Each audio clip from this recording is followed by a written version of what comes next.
Les entrepreneurs, souvent, ils veulent se lancer ou les gens veulent se lancer dans l'entrepreneuriat puis ils sont tout le temps comme « Ah, c'est pas le bon temps » ou « Je sais pas ce que je devrais faire. » Il n'y a jamais un bon temps.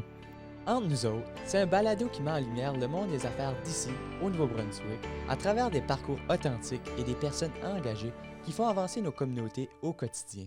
Bonjour tout le monde et bienvenue au premier épisode de Entre nous autres. Aujourd'hui, on a Pascal Degrasse qui nous accompagne. Pascal, entrepreneur, fondateur de Mistral Communication, Memories to Go, Simplify AI. Probablement, j'en oublie dans tous tes projets. Comment ça va, Pascal? Ça va bien? Ça va bien. Merci d'être présenté en ondes aujourd'hui pour nous parler un peu de ton parcours, nous parler un peu de tes projets entrepreneuriaux. Ça me fait vraiment plaisir de t'accueillir ici. J'aimerais retourner un peu avant de débuter. J'aimerais vraiment retourner en arrière. On retourne le Pascal de 19 ans. Pascal de 19 ans, tu t'inscris à l'Université de Moncton. Tu t'inscris en marketing. Oui. Qu'est-ce qui t'a apporté vers ce choix-là? Wow! Premièrement, merci de me faire sur le podcast. J'ai cru comprendre que c'était moi le premier invité. Oui, le premier invité aujourd'hui. Là. On brise la glace ensemble. On brise la glace. Ça fait...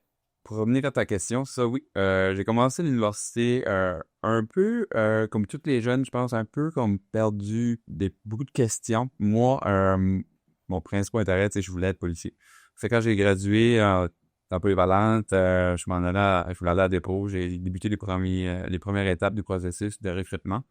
Puis en parlant avec des membres de ma famille qui sont justement dans les policiers, ils ont dit Pascal, t'aurais besoin d'un backup plan. Juste au cas où tu vas puis que c'est pas pour toi, que tu réalises que c'était pas fait pour toi. Fait que j'ai dit OK, je vais aller m'inscrire à l'université, je vais aller en administration générale, puis on verra où ce que les choses nous mèneront. Ça fait première année, on vit une vie universitaire, on commence, on a bien du fun, moi j'aime ça. Je déménage, je viens de Tracadie, je déménage en appartement, c'est comme un nouveau monde.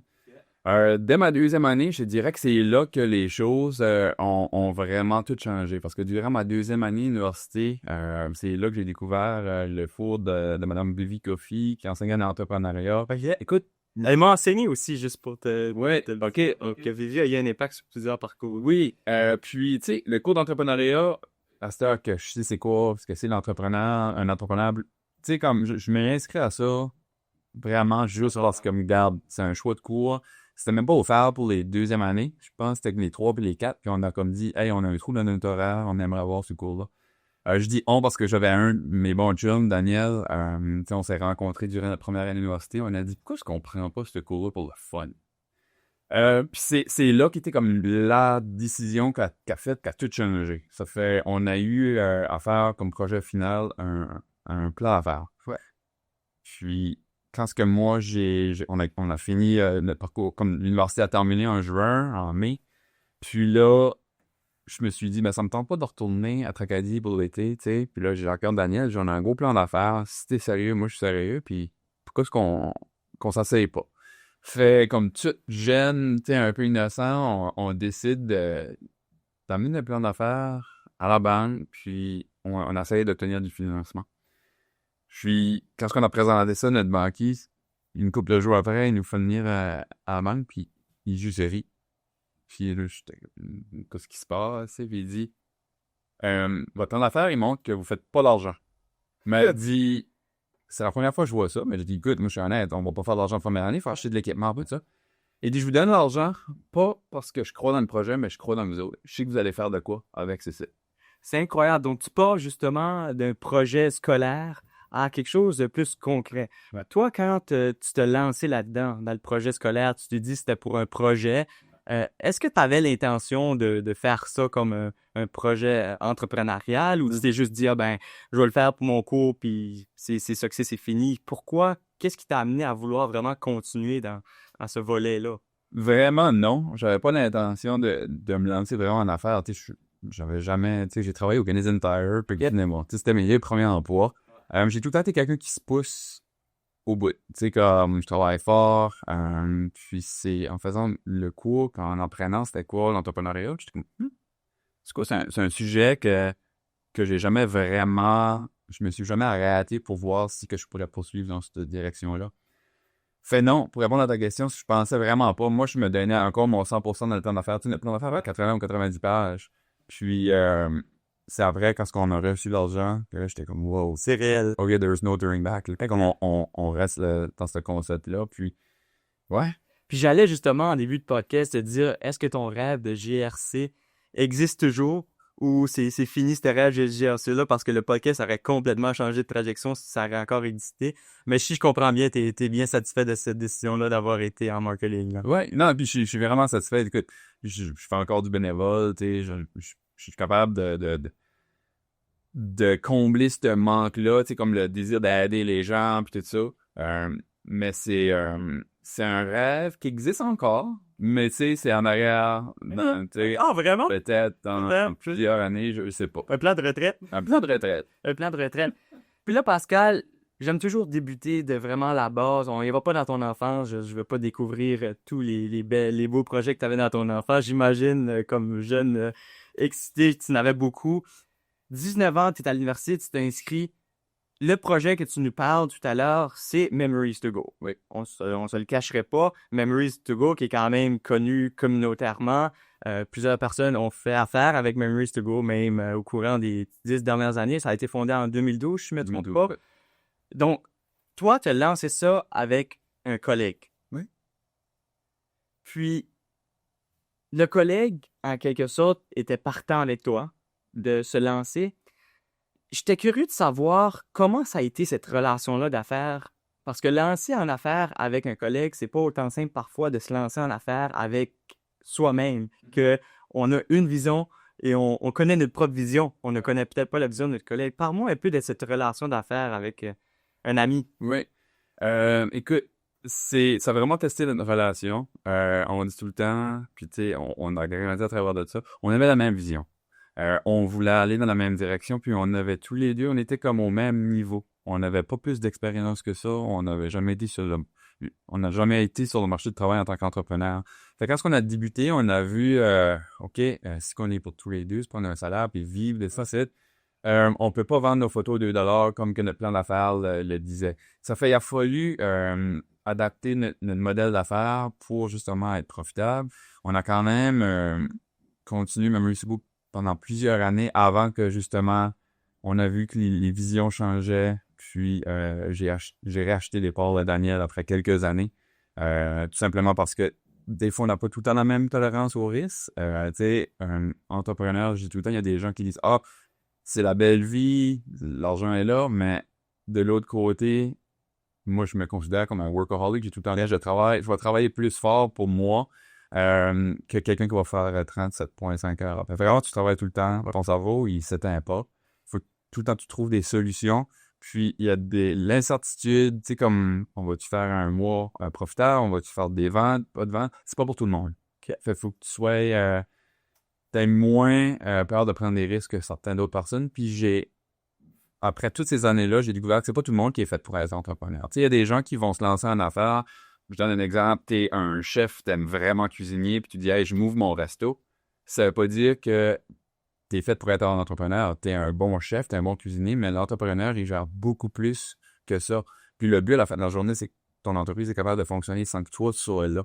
Et si ta passion, c'est de cuisiner, mais tu vas réaliser que tu pourras pas réaliser cette passion-là parce qu'il va falloir que tu embauches des gens puis que tu gères une équipe. Puis c'est un autre défi, là. OK. Donc, toi, si tu dirais vraiment, c'est peut-être la tolérance au risque qui vous a peut-être séparé dans cette avenue-là. C'est pour ça que tu as acheté les parts. Oui, justement. Super. Parce que j'écoutais justement un podcast avec Steve Bégin, un ancien joueur de hockey. Puis lui, il disait justement, il savait lancer en entrepreneuriat avec un de ses amis. Puis il disait, en business, il n'y a pas d'amis.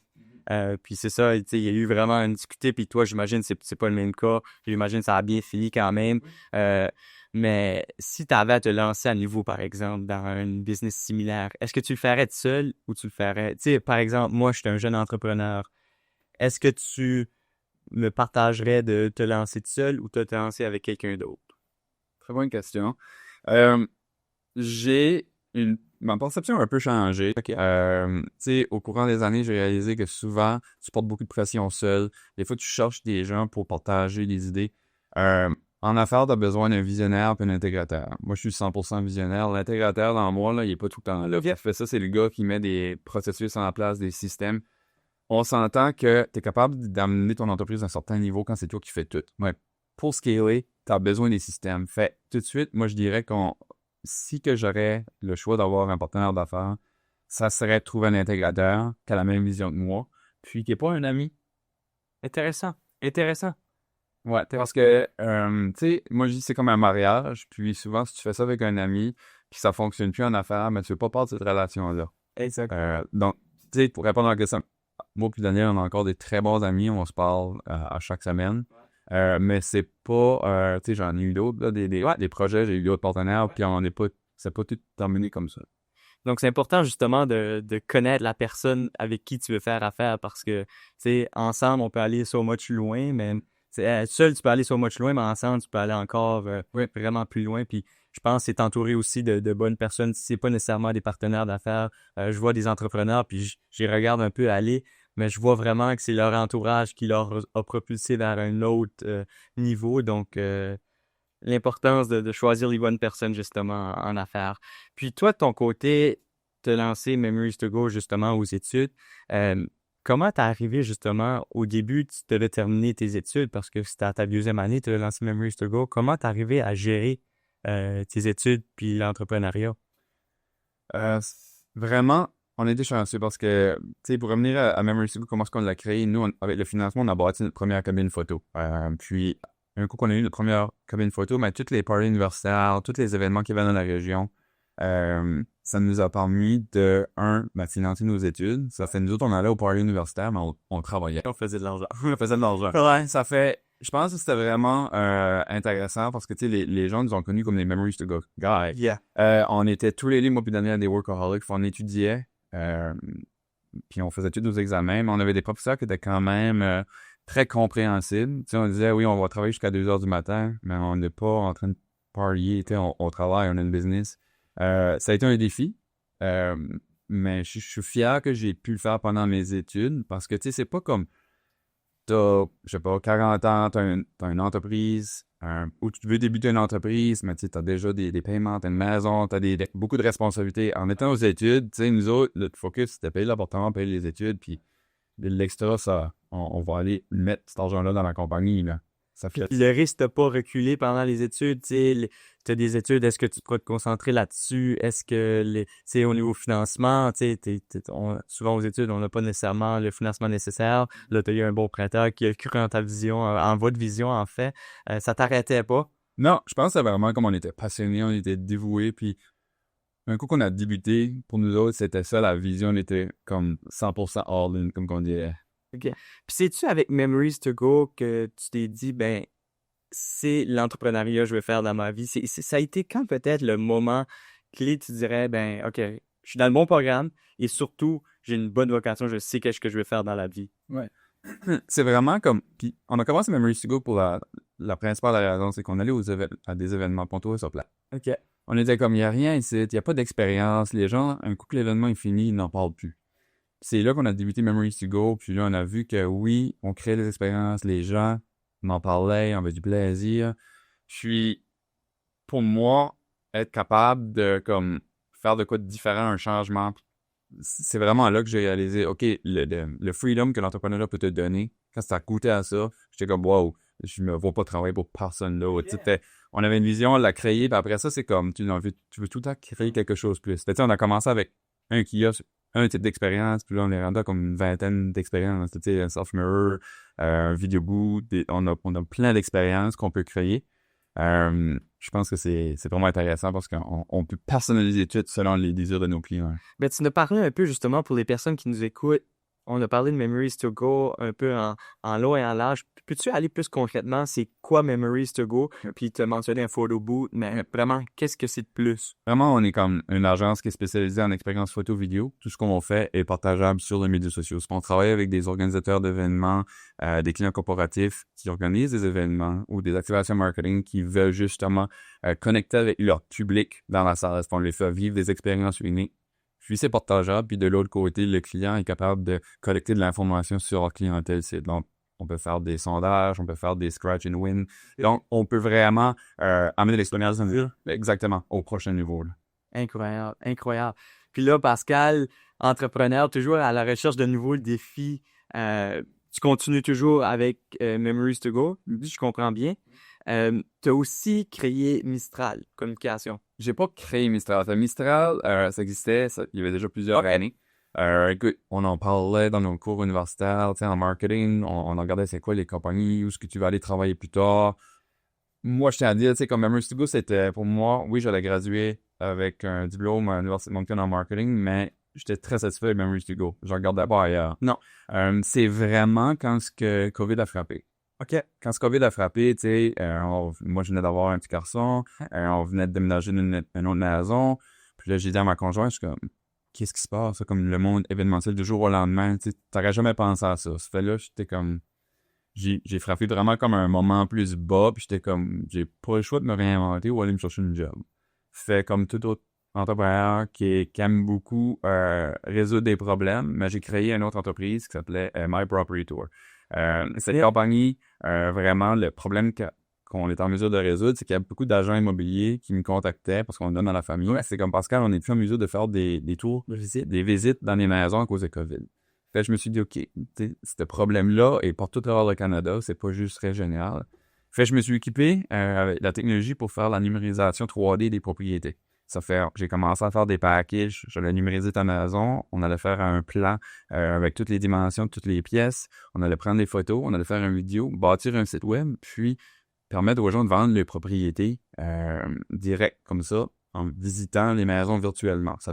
On allait travailler avec des agents immobiliers, on allait numériser tout leur portfolio de propriétés, puis là, eux pouvaient juste envoyer les liens à des clients, puis ça lui permettait de vendre leur maison. Ça a vraiment comme explosé. OK. J'étais super chanceux, mais c'était vraiment une porte de sortie. Je savais que je voulais pas faire ça à temps plein. C'était vraiment temporaire jusqu'à temps que les événements reviennent. Éventuellement, j'ai vendu cette compagnie. J'ai été chanceux, puis ça m'a permis de découvrir vraiment Mistral. Et vraiment, j'ai découvert Mistral j'ai été m'asseoir avec la propriétaire, puis j'essaie d'y pitcher justement un concept de Memories to Go pour des clients Mistral. Puis en discutant avec elle, tu sais, on a parlé de ma vision, mes buts, mes rêves, puis je me suis juste ouvert. Je sentais que c'était comme la personne que je pouvais faire confiance, puis 2 semaines après, j'ai eu un coup de fil, puis on m'a annoncé, si tu veux l'accompagner, elle peut être à toi. C'est vraiment comme ça que ça s'est produit, tu sais, ça fait... j'ai dit OK, moi je pense, tu sais, les 2 propriétaires dans le temps, eux autres, ils voulaient justement partir à la retraite. Ouais. Puis moi je me suis dit OK, avec un background en marketing, le monde événementiel qui se repose, je pense que je suis vraiment capable d'amener cette entreprise au prochain niveau. Mistral était vraiment dans le temps un studio de conception graphique. On travaillait avec des agences, on recevait les briefs créatifs, puis on délivrait, que ce soit des affiches, des publications, des paquets, tout ce qui... On faisait beaucoup d'emballage, du packaging.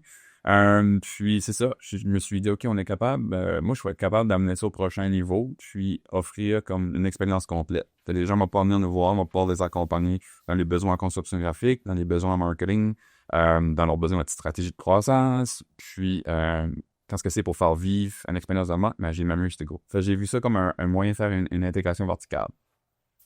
C'est ça. Je me suis joint à l'équipe, tu sais, comme j'ai rencontré le propriétaire, je pense que c'était comme genre février. Puis au mois d'avril, l'entreprise dans le mois. C'était à toi. Puis Mistral avait des employés, j'imagine. Oui. Comment est cette transition de vision? On voit un Pascal Degrasse qui est vraiment entrepreneur, qui est innovant, qui aime les projets qui sont un peu flyés, je peux les appeler de même. Puis tu avais un Mistral qui faisait quand même des choses classiques qu'on connaissait par le passé. Pascal Degrasse arrive dans cette nouvelle entreprise-là, peut-être avec une vision différente. Comment ça a été reçu de la part des employés? Je dirais que ça a vraiment été bien reçu. Les employés, ils voulaient avoir des nouveaux défis. Okay. Puis moi, je voyais les tendances, c'est la conception graphique des matériaux imprimés, je voyais ça en train de descendre. Okay. Tu sais, c'est quand est-ce la dernière fois qu'il y a des compagnies qui ont appelé pour avoir une brochure, tu sais, ça c'est moins populaire qu'avant. C'est tout le digital. Fait que quand j'ai fait ma pitch, premièrement, moi, j'ai acheté l'entreprise, mais les employés, du jour au lendemain, ils ont été avisés leur journée que moi, je commençais, que c'était moi le nouveau propriétaire. Okay. Fait que je les ai tous rencontrés, je leur ai expliqué ma vision, puis c'était vraiment partant. Mais tu sais, j'ai quand même beaucoup appris. La meilleure définition, j'ai sauté dans le 12 pieds à la piscine, je savais pas nager. Yeah. Tu sais, t'apprends on the fly. Puis c'est un peu comme, OK, j'ai une équipe, j'ai jamais eu une grosse équipe, on était 8 dans l'équipe. Premièrement, OK, il faut qu'on mette des systèmes parce qu'on s'entend, les anciens propriétaires, eux autres, c'était très à base papier. Faites des filières. Moi, je suis comme tout digital. Là, c'est fort. Il faut que je trouve le bon système. Il faut que je continue à trouver des clients. Il faut qu'on fasse de la comptabilité. Ça fait, il y avait beaucoup, beaucoup de choses en même temps. Il fallait que je gère. Ça a vraiment été quand même plus difficile que je pensais. OK. Puis, à la fin de la journée, tu sais, c'était une équipe, une très bonne équipe. On s'est très rapprochés. Puis, les choses que j'ai appris, c'est qu'à la fin de la journée, quand tu as une entreprise, il y a beaucoup de propriétaires qui vont dire c'est ma famille. Puis ça, c'est une des choses que moi j'ai appris. Tu peux pas traiter ton équipe comme une famille parce que tu vas pas être en mesure de faire des décisions puis tu sais qui va être bonne pour le futur de l'entreprise. Ça fait, ça j'ai appris qu'à cette heure, on est comme une équipe de hockey. Puis les gens ils savent que si la performance n'est pas là ou s'il y a des standards qui n'est pas atteint, puis qu'on fait pas les playoffs comme qu'on dit, ben, il va y avoir des coupures ou des changements. Des choses. Fait, j'ai quand même beaucoup appris, tu sais, ça va faire 5 ans que je suis propriétaire de Mistral. Puis j'ai grandi énormément. Je suis que j'ai grandi de 20 ans en tant qu'entrepreneur avec cette entreprise-là. OK. Tu sais, c'est ça, peut-être les personnes ne comprennent pas toujours. Une entreprise, oui, il y a la partie financière, mais la partie sociale aussi, c'est important à bien jongler. Tu sais, les personnes qui nous écoutent, j'imagine aussi, c'est des jeunes entrepreneurs ou des entrepreneurs qui sont bien déjà reconnus, qui ont dû faire face à ces défis-là aussi. À quoi ressemble peut-être Mistral à ce jour? En termes d'employés, en termes de vision, en termes de projet aussi, là. Oui. La vision, c'est sûr qu'elle a changé du début. Tu sais, ben, je te dirais qu'elle a changé parce qu'on n'est plus juste une agence de conception graphique. On est vraiment, on accompagne beaucoup plus nos clients. J'ai toujours eu la perception que on allait donner, dans le passé, on donnait les outils à nos clients, on leur donnait ce qu'ils cherchaient. Puis c'était un peu comme arrangez-vous avec le reste. Ça, c'est Mistral maintenant, ben, on accompagne, on est vraiment une agence qui est spécialisée en branding, en design. On accompagne les clients qui sont en transition, soit en repositionnement, qui veulent rentrer dans un nouveau marché, qui ont besoin d'un accompagnement complet. J'ai toujours dit, quand est-ce que tu vas aller voir un docteur, puis tu dis j'ai le cancer, c'est pas toi qui vas dire je te donne telle pilule. Fait, moi, j'aime vraiment agir. Quand je rencontre le client, je discute c'est quoi le problème, où est-ce qu'ils veulent se rendre, puis je suis en mesure de leur donner les bons outils pour les amener où ce qu'ils veulent vraiment être. On les accompagne dans tout leur cheminement de croissance, que ce soit la stratégie de marque, le développement de la marque de A à Z. Parce qu'on va pas se cacher, il y a beaucoup de monde qui pense qu'un logo, c'est ta marque, c'est du branding. Quand je fais des logos, je fais du branding, puis moi, je suis comme, c'est vraiment pas ça. Tu sais, une marque, c'est qu'est-ce que les gens vont dire de ta compagnie le tour quand c'était pas dans la pièce. Puis le branding, c'est beaucoup plus que juste le visuel. C'est la manière dont tu parles, c'est la manière dont tu agis, c'est la vision, la mission, la personnalité de la marque, c'est beaucoup de choses. Ça fait, nous autres, je fais beaucoup d'explications, je vais beaucoup éduquer notre client là-dedans parce qu'on veut justement être en mesure de leur offrir un tout. Fait que quand ils sortent de Mistral, nos clients, ben, ils sont accompagnés de A à Z, puis on est en mesure de les soutenir. Les modèles de retainer, on va les accompagner. Fait, ils n'ont pas besoin d'avoir leur propre équipe marketing, leur propre équipe analyste, leur propre équipe faire du graphisme. On est capable de les accompagner pendant une longue période de temps. Ça, c'est vraiment intéressant parce que je vois beaucoup aussi d'organismes, même d'entreprises qui sont comme j'ai besoin de quelqu'un pour me faire du graphisme ou de la communication, mais je n'ai pas besoin de quelqu'un à temps plein.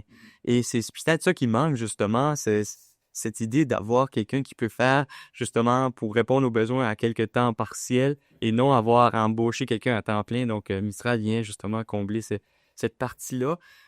Tu dirais que tu accompagnes, oui, dans la partie marketing, mais tu vas au-delà de là aussi. Oui, c'est vraiment comme tout le développement de la marque. Un coup que la fondation est faite, là, on peut parler des outils marketing. Il y a beaucoup de gens qui pensent au contraire. Ouais, on nous appelait, ils vont dire, on a besoin d'aide avec notre marketing. Puis là, on leur dit, même si t'as la meilleure stratégie marketing, si ton identité de marque n'est pas faite, si t'as pas la fondation de faite, ça va pas fonctionner. Ça fait, on les accompagne vraiment dans tout ce cheminement-là. Super.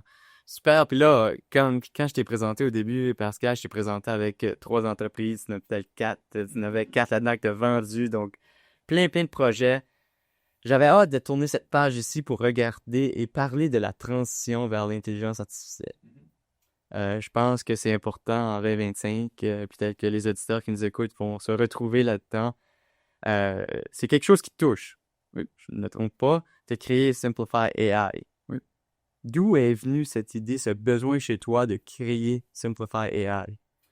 Bonne question. Écoute, si on recule 2 ans passés, tu sais, j'étais à Mistral. J'ai été à une conférence à Toronto, puis que j'étais justement relié à notre domaine. Puis sur le stage, il y avait beaucoup de personnes qui parlaient de notre domaine, c'était quoi le futur des agents. Puis je me rappelle encore les gens de Adobe qui ont été sur le stage, puis ils ont dit, si vous adoptez pas l'intelligence artificielle, vous allez être plus en business dans moins de 3 ans. J'étais comme, wow, comme ça a quand même frappé dur. Celle-là, c'est vraiment là que j'ai commencé à m'intéresser à ça. Puis puis on se le cachera pas, tu sais, j'avais une équipe, c'était tous des graphistes, puis il y avait moi qui portais des chapeaux. Ouais.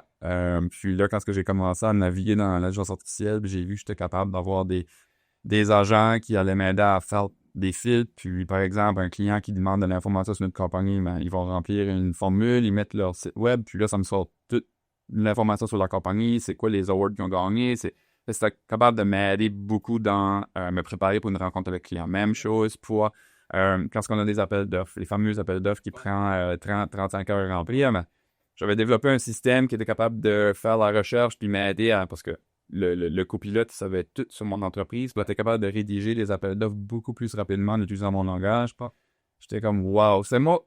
L'intelligence artificielle m'a permis de sauver énormément de temps pour moi. Ça m'enlevait mes 10 chapeaux, puis j'ai pu devenir plus humain. Parce qu'on se cachera pas, tu sais, il y a 2 ans, je savais que ça ne pouvait pas continuer comme ça. Étant en propriétaire, il fallait que je me mette des systèmes. Soit il fallait que j'embauche beaucoup d'autres employés pour pas pour faire sûr que je pourrais continuer à balancer. Puis c'est pas tout le temps facile, tu sais, faut que tu trouves les bonnes personnes, faut que tu aies des personnes qui sont compétentes, puis ça coûte de l'argent. Ça fait pour moi, je me suis dit, wow, l'intelligence artificielle me permet justement de revenir humain, de focuser sur qu'est-ce que j'aime faire, que justement rencontrer des gens, de parler de business, puis les accompagner. Puis l'intelligence artificielle est en train de faire qu'est-ce que j'aime le moins faire dans mon entreprise. Fait tu sais, on en a partagé avec nos clients à Mistral, tu sais, je donne un exemple. Quand on finit par exemple, de développer la marque, quand on développe la marque, on fait un fameux brand book. Le brand book, c'est un gros document qui explique la tonalité, la voix, comment est-ce que les clients devraient l'utiliser sur les médias sociaux. Le message devrait toujours être composé d'une telle façon. Puis c'est très rare qu'ils sont capables de l'utiliser correctement. Ça fait que on a commencé à offrir des systèmes d'intelligence artificielle qui allaient prendre en connaissance ce fameux brand book-là pour le client, puis que ça allait les aider justement à créer des publicités sur les médias sociaux. Fait, on était capable de leur donner des outils. Puis là, c'est là mes clients étaient comme, Pascal, pourquoi est-ce que tu offres pas ça comme tu crées pas une autre entreprise? Ça fait l'autre projet. Je me suis dit, mais pourquoi pas? Okay. Tu sais, moi, comme mes défis, c'est là que j'ai créé Simplify AI, puis qui est vraiment une agence qui spécialise en automatisation, système d'automatisation. On raconte des clients, on analyse comment est-ce que leur entreprise fonctionne, puis on leur fait des recommandations de comment est-ce que l'IA peut leur faire sauver du temps. Que ce soit pour les aider à gestion de commandes, si tu reçois un courriel, ça le met dans tel document, ça ouvre un Excel. L'agent est capable de tout prendre en compte cette information-là, puis te guider dans comment est-ce que tu pourrais prendre des meilleures décisions en tant que propriétaire d'entreprise. Ça a vraiment été créé avec la vision de redonner du temps, puis enlever du fardeau sur les épaules des propriétaires d'entreprise. En installant ces fameux systèmes-là, il y a beaucoup d'entrepreneurs qui me disaient, mais Pascal, tu peux pas juste mettre des systèmes, il faut que tu offres des formations. Ouais. Je me suis dit, mais pourquoi pas offrir des formations? C'est là que Simplify Academy est né. Tu sais, je parlais de logiciels, de systèmes, tu me parlais de ChatGPT, de Claude, de Perplexity, puis je voyais la face des gens, t'es comme, tu parles de quoi? Puis, même quand je parlais avec des gens au conseil, parce que j'ai siégé sur le conseil économique. Et je dois faire une petite parenthèse pour ça. Pascal, c'est une des personnes initiatrices de ce projet, donc je te remercie aussi. Tu étais sur le conseil à l'époque qui a apporté justement l'idée du podcast. Donc, merci. Je voulais pas te couper, mais je voulais te remercier justement, j'avais l'occasion. Ça fait, j'ai souvent partagé beaucoup de points de vue, parce que, tu sais, souvent, ces entreprises-là, comme le conseil, c'est des très petites équipes. Puis, ils n'ont pas tout le temps les moyens. Beaucoup d'organismes lucratifs, mais ils vont chercher des solutions. Puis, quand je leur ai montré qu'est-ce que l'IA peut faire pour eux, ils ont commencé à dire « Wow! » Comme ça peut être un game changer, comme on le dirait. Ça fait, on offre Simplify Academy, c'est des formations sur démystifier comment utiliser correctement ChatGPT, comment utiliser Claude, comment utiliser Perplexity, comment faire sauver du temps puis déléguer. Je montre aux gens comment créer des copilotes pour effectuer plusieurs tâches dans leur entreprise. Ça chôme pas chez nous. Non. Je vois ça. Peux-tu me parler concrètement d'exemples, puis tu nous as mentionné quelques-unes, là, avec l'emballage, j'ai même rouvert les Excel, des trucs comme ça. Peux-tu me nommer quelques tâches que c'est primordial à ce jour de faire avec l'intelligence artificielle, par exemple? Je vous donne un exemple. On fait beaucoup d'emballage à Mistral pour de nos clients. C'est comme du packaging design. Souvent, ces clients-là, on leur dit, OK, mais il faut qu'on te positionne, il faut qu'on trouve c'est quoi ta compétition, qui est-ce que tu vas compétitionner sur une étagère. Fait quand on approche, dans le passé, on utilisait des firmes spécialisées en recherche qui allaient nous charger des vingtaines de milliers de dollars pour faire des recherches. Disons que toi, demain matin, tu as un produit, tu veux l'exporter à Dubaï, par exemple. Moi, je connais pas le marché de Dubaï, il n'y a pas grand monde qui le connaît. Il faut embaucher un consultant qui va quand même coûter très cher. Les clients, quand on leur dit, on peut travailler avec ce consultant-là, il va charger X montant, ou qu'on peut utiliser, par exemple, Google Deep Research, faire une recherche, avec le bon prompt, on est capable de sortir de l'information avec des sources qui vont nous montrer des exemples de qu'est-ce qui est la compétition dans ces marchés-là. C'est vraiment un game changer. On l'a fait justement avec un de nos clients pour longtemps passé. On a dit, garde, on va faire la recherche, on vous charge absolument rien. Puis on a donné le rapport de Google Deep Research, puis on dit, c'est la plus belle analyse qu'on a jamais vue. Ça fait, pour moi, tout de suite, en 2026, j'ai le sentiment qu'on est dans un ère qui va être l'année que les gens détestent l'intelligence artificielle parce que les gens se sentent menacés. Veut pas, il va y avoir un très gros gap, je pense, dans notre société. On va avoir des gens qui sont pro-AI puis des gens qui sont contre l'IA. Mais c'est important de dire, on peut pas changer l'intelligence artificielle. C'est là. C'est comme quand les sites web ont apparu. T'avais beau dire, moi, je veux pas de site web. De même l'Internet, hein? C'est ça. Ouais. Ça fait, veut pas, si que tu décides de pas l'utiliser, tu vas être mis de côté parce que la compétition va l'utiliser, va être capable d'accomplir en 4 fois plus vite que ce que toi tu peux faire. Ça fait ça un peu là. Moi, je pense que les gens, ils devraient... ils n'ont pas le choix de l'utiliser. Être plus proactif dans leur façon de faire. D'être curieux. Puis là, tu t'abordes un bon point. Les gens, on va avoir des réactions d'eau. C'est-à-dire qu'il y en a qui vont être en faveur, il y en a qui vont être vraiment contre l'intelligence, se sentir menacés. Tu connais très bien Dominique Gagnon. Très, très bien, je sais que tu connais très bien, mais Dominique, c'est un fervent de l'intelligence artificielle, mais c'est quand même une personne qui critique très bien, je te dirais à mon avis, d'après mon analyse, très bien l'intelligence artificielle. Il dit que ça règle pas tous les problèmes d'entreprise, mais c'est utile quand c'est bien utilisé. D'après toi, qu'est-ce que tu en penses de cette réflexion-là? Je suis à dire, moi puis Dominique, on a eu des très, très bonnes discussions. On a justement été souper passé au Gusto. On s'est fait ticker du Gusto parce que ça faisait comme 4 heures qu'on discutait justement de l'intelligence artificielle. Puis, je partage la même vision que lui. Okay. Je pense que l'intelligence artificielle va nous permettre d'avancer beaucoup plus rapidement dans différents secteurs. Les compagnies vont être beaucoup plus... ils vont y penser, j'ai-tu vraiment besoin de cette personne-là quand ce que l'IA peut m'accompagner dans ce processus ici?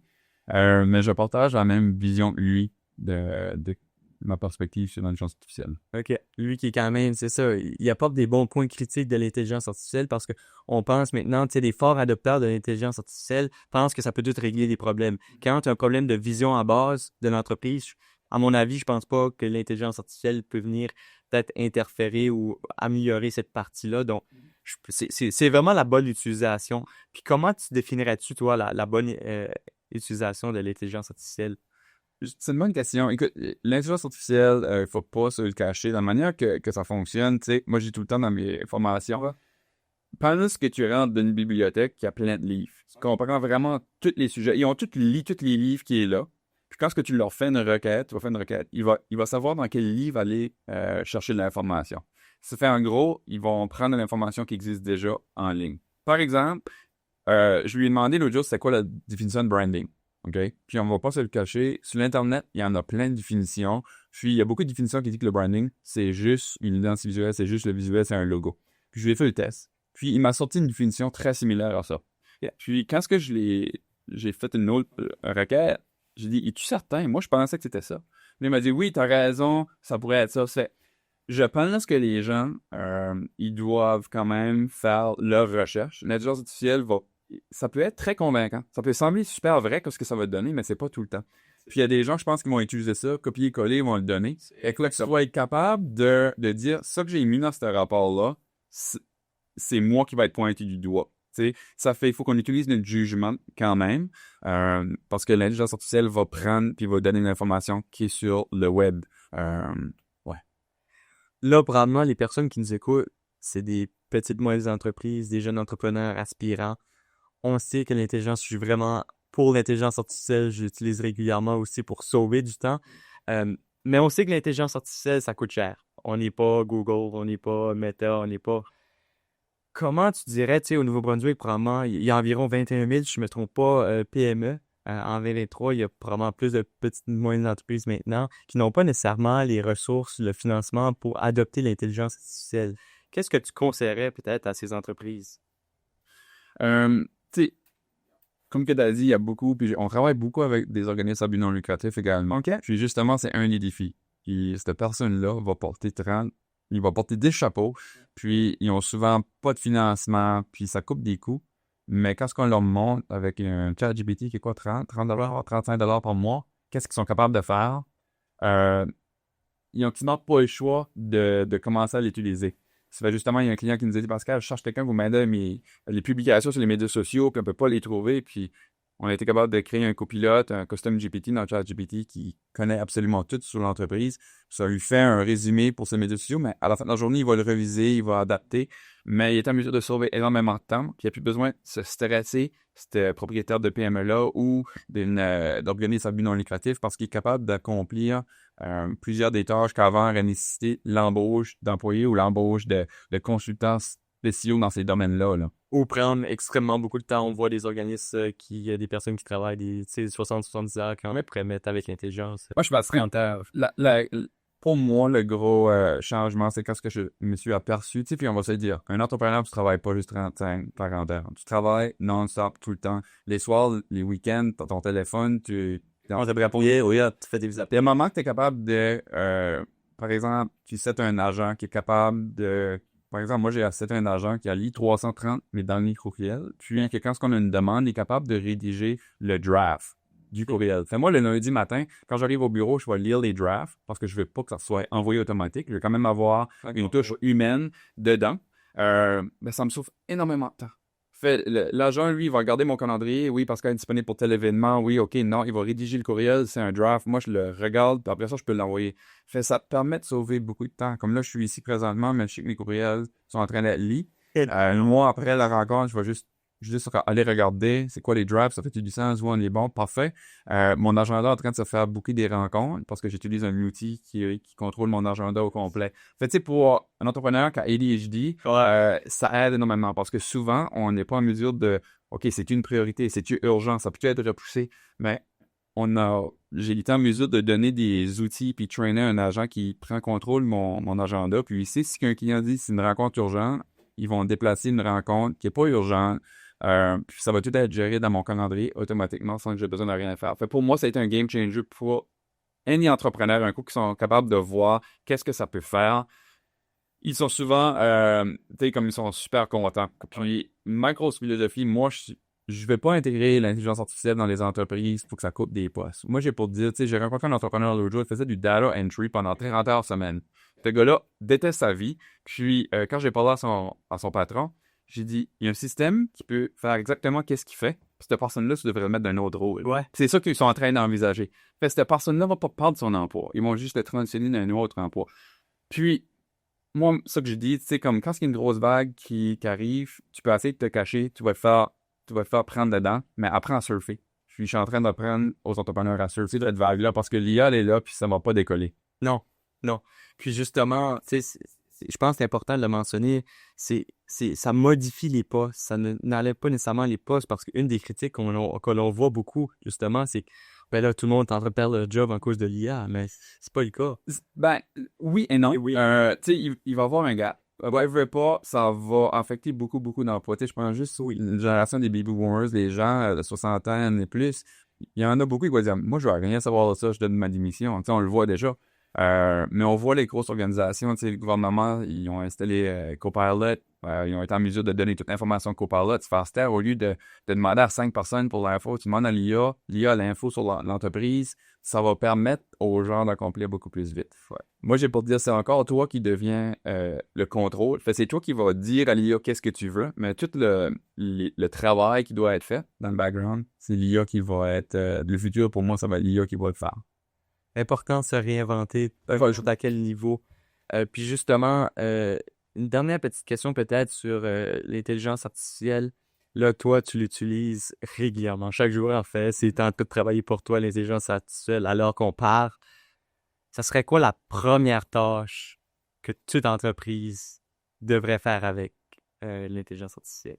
La première tâche. Puis, j'assume qu'il y a beaucoup d'entreprises qui connaissent tous les logiciels qui existent, mais tu sais, moi, je dirais la première chose que tu devrais faire, va juste sur YouTube, où tu peux, si tu veux, va dans ChatGPT, donne un petit background de ton entreprise, puis, parce qu'un coup que ChatGPT va comprendre c'est quoi ton entreprise, c'est quoi tes besoins, il va être capable de te donner des recommandations qui sont personnalisées. Fait tu peux juste aller dans ChatGPT puis dire, je suis nouveau dans l'IA, je connais absolument rien, peux-tu me demander des questions qui vont te permettre de me faire un plan d'adoption de l'IA? Puis ça va te faire un beau plan, ça va te recommander les meilleurs logiciels. Tu es en mesure d'apprendre n'importe ce que tu veux maintenant avec ChatGPT. Je donne un exemple, puis je sais qu'on dévague un peu ta question, mais j'avais un membre d'équipe qui est arrivé chez Ministère, on fait un stage justement. Puis c'est parce que moi, je vais apprendre à faire des Facebook ads, tout le digital marketing, ça m'intéresse, peux-tu me bâtir un cours? Je dis, regarde, on va faire un test, je veux que tu vas dans ChatGPT, tu vas lui demander d'agir comme un consultant qui est capable de bâtir les meilleurs cours. Dis que tu as ça seulement 30 minutes par jour à te mettre dedans. Puis tu veux toutes les sources, toutes les vidéos de qu'est-ce que ça va te donner. En 2 secondes, ça crée un syllabus de cours, ça crée le cours au complet avec les vidéos. Puis cette personne-là a appris justement en visualisant les bons vidéos, puis en suivant le plan que l'IA lui a donné d'apprendre cette tâche-là. Ben, tu sais, j'ai eu des très bonnes discussions. J'ai une autre philosophie sur tout ce qui est le volet éducation. Alors, c'est de Moncton ou collège, c'est des sujets que jusqu'à 2 mois passés, il n'y avait pas le droit de parler de l'IA. Au collège, tu sais, les gens me disent non, on ne sait pas ce logiciel-là, ça on ne sait pas, ça on ne sait pas. Fait, je trouve ça un peu difficile qu'on est en train, l'éducation est en train de former des étudiants qui vont graduer dans un monde qui est désuet, qui n'existe plus. Fait ça, c'est un autre volet à part qu'on pourra peut-être toucher. Mais tu sais, j'ai quand même mis beaucoup de pression. J'ai rencontré des gens dans le domaine de l'éducation. Puis, tu sais, c'est un peu là qui m'a poussé à créer Simplify Academy pour dire, regarde, si les institutions d'aujourd'hui ne veulent pas le faire, mais moi, je vais le faire. Intéressant. Hein? Demander à l'IA comment utiliser l'IA. Ouais. En quelque sorte, c'est vraiment intéressant. Maintenant, j'aimerais aborder un tout autre sujet en entrepreneuriat. L'entourage est important. On a parlé des amis au début, on a parlé que c'est pas la famille, c'est vraiment une équipe. Je crois vraiment, moi je suis ici aujourd'hui grâce à des personnes qui ont cru à moi, qui m'ont donné ces opportunités-là. Donc je suis très reconnaissant pour ça. Puis toi aussi, j'imagine qu'il y a des personnes qui ont marqué ton parcours. Est-ce que tu as eu un mentor qui a vraiment façonné ta façon de faire en entrepreneuriat? Oui, j'ai eu quelques-uns mentors. Tu sais, j'ai, par exemple, Dan Mortel, j'ai fait partie de sa cohorte. Puis ça m'a permis d'apprendre beaucoup de choses. Tu sais, j'ai grenadé en tant qu'entrepreneur. Puis c'est juste, je te dirais, comme 3 ans passés que j'ai été chercher un mentor. Parce que tu penses que tu es capable de te débrouiller toute seule, mais c'est vraiment quand tu réalises que tu t'entoures avec les bons coachs, les bons mentors. Tu sais, j'ai été à des séminaires de Tony Robbins, j'ai appris énormément. Même chose avec Dan Martel, c'est en suivant ses conseils. Puis également juste la lecture, lire des livres sur l'entrepreneuriat, sur comment fonctionne une business, c'est vraiment intéressant. J'ai une très grande philosophie que l'éducation ne devrait pas arrêter quand tu sors de l'université ou du collège. Tu devrais tout le temps continuer à apprendre. Une des choses qu'il m'a tout le temps dit, les entrepreneurs, souvent, ils veulent se lancer, ou les gens veulent se lancer en entrepreneuriat, puis ils sont tout le temps comme « Ah, c'est pas le bon temps » ou « Je sais pas ce que je devrais faire ». Il n'y a jamais un bon temps. Puis, une des choses qu'il m'a dit, pour tester ton marché, tu dois juste tenter de prévendre, faire la prévente. C'est par exemple Simplify, quand je me suis dit « Ok, je vais essayer de lancer cette académie-là », j'ai juste fait une annonce publique que je lançais l'académie. J'ai vendu mes 20 places avant même que l'académie et le cours soient créés. Fait un coup que j'ai vendu les 20 places, j'ai été en mesure de financer le développement de mes formations. C'est de même que j'ai lancé Simplify Academy. Puis ça, c'est un des conseils que Dan m'a donné. perds pas des mois, des années à essayer de développer quelque chose si le marché n'est pas prêt d'adopter ça. Ça fait ça, ma philosophie, c'est tout le temps, on va faire un test de marché, soit que je vais essayer de faire la prévente de quelque chose, si que ça fonctionne, on va pouvoir continuer. Intéressant. Puis là, je me tourne vers ici. On a la pression crée les diamants. Ouais. Puis c'est une citation que t'adhères énormément. Pourquoi cette citation? J'ai tout le temps dit, tu sais, comme, souvent, il y a beaucoup de gens qui vont abandonner dès que ça vient un petit peu difficile. Tu sais, on se cachera pas, l'entrepreneuriat, souvent, les gens, ils voient la perception externe, tu sais, mais vraiment, ils savent pas à travers quoi ce que tu as passé. Tu sais, on a eu beaucoup, je t'ai nommé un peu, mais les entreprises, mais il y en a que ça a été des failures, comme qu'on dirait. Tu sais, ça n'a pas tout le temps fonctionné. Tu sais, j'ai commencé des entreprises, j'ai perdu de l'argent, on a eu beaucoup de problèmes, tu sais, c'est un roller coaster. L'entrepreneur, c'est un roller coaster, puis faut tout le temps que tu vois le positif. Tu sais, moi, j'essaie de tout le temps voir le positif dans cette failure-là, comme qu'on dirait. C'est qu'est-ce que j'ai appris, comment est-ce que je peux le faire différemment. C'est pas mal ça que j'utilise tout le temps, Pressure Make Diamond, puis il faut que tout le temps tu continues d'avancer, même si des fois tu as des doutes, parce que ça arrive parfois, que tu peux avoir des doutes. J'imagine souvent aussi. Puis justement, cette pression-là qui t'a amené à beaucoup de succès aussi, parce que j'imagine que toi, tu travailles beaucoup sous pression. Comment arriverais-tu à pousser justement ces jeunes qui vivent cette pression-là à se lancer et juste, comme tu as mentionné, oublier de toujours repousser? Tu sais, si le message ça s'adresse à comme des gens qui aimeraient peut-être se lancer dans l'entrepreneuriat, mais qui savent pas vraiment si on est là ou pas, moi j'ai tout le temps dit, il n'y a pas une journée que je file comme si que je travaille. Ça, c'est parce que je sais que je suis dans les bons domaines. Ça fait vraiment, c'est trouver quelque chose qui te passionne, fais-le pour les bonnes raisons. L'argent va venir, mais si tu te lances en affaires pour faire de l'argent, tu n'en feras pas. 100%, 100%. Merci beaucoup. Merci beaucoup, Pascal, de ton passage ici. J'ai une dernière question pour toi. Puis c'est la question que j'aime poser à la fin de toutes les balados. Donc, les personnes qui nous écoutent, qui vont passer au balado, préparez cette question-là. Pascal, toi, t'es le cobaye. On te teste aujourd'hui. C'est quoi la recette de la réussite dans le monde des affaires? Grosse question pour terminer. Oui. C'est quoi la recette après tes 10, 15, 20 années d'expérience en entrepreneuriat? Je pense qu'il faut t'aimer oser. Il faut que tu sois curieux. Faut que tu saches t'entourer des bonnes personnes. Tu sais, en anglais, ils disent il faut que tu sois fearless. Ça veut pas dire qu'il faut que tu aies peur de rien. Il faut juste que tu aies moins peur des autres gens. Ça fait faut que tu oses, faut que tu fonces, puis que tu t'adaptes au fur et à mesure parce que tu n'as pas tout le temps les bonnes réponses. Vraiment, si tu t'enlignes dans un chemin qui n'a jamais été navigué, puis il faut juste que tu oses aller, te réinventer, continuer de pousser. Mais vraiment, le succès, je pense qu'il faut que tu le fasses pour les bonnes raisons. Puis, fais-le pas simplement pour l'argent, comme que je disais. Parce que si tu communiques que tu es vraiment là pour les bonnes raisons, puis que les gens voient que tu es sincère, que tu veux réellement les aider, que tu peux apporter quelque chose dans leur vie, ça va fonctionner. Mais l'autre chose, c'est que tu as juste le droit à faire l'erreur comme une fois. Parce que tu vas travailler toute une vie pour gagner ta réputation, mais on peut être affecté dans une erreur. 100%. 100%. Merci beaucoup, Pascal, de ton passage. C'était agréable de discuter avec toi. Un plaisir de m'avoir reçu aujourd'hui.